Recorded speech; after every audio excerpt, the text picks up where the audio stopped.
Ovala bal. Yəqin ki, yadınızdadır. Nurlan, xoş gördük səni.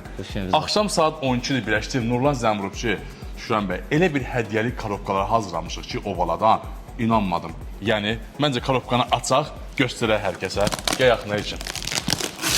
Ən birinci bu korobka hədiyyə olaraq mənə gəlir. Gəl yaxına. Wow! Nurlan, özün danış. Bunlar öz təsərrüfatımızın məhsullarıdır. Soşinlığına bax.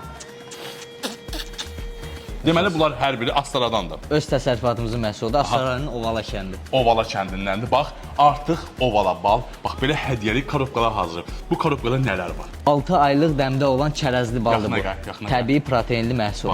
Aha, bu nədir? Ağ rəngdə. Ağ krem balıdır bu. Süzülmüş bal. Ovala balının süzülmüş balı. Süzülmüş bal. Və elə təbii meyvələri var ki, əzizimizə, doğmamıza, yaxınımıza deyirsiniz ki, Nurlan, bizə hədiyyəli korobka lazımdır. Hədiyyəni hər bir standarta uyğun hazırlaya bilər. VIP də mövcuddur, səbətdə də mövcuddur və çeşidləri də artıra bilər. Hətta qabaqdan bayramlar gəlir, bayramlıq səbətlər də olacaq Ovalada. Amma bu səbətdən mütləq sifariş edin. Bir dənə mandalina var. Bax. Ovala bax, odur sizə bax bu qutulardan sifariş edin. Sağ olun.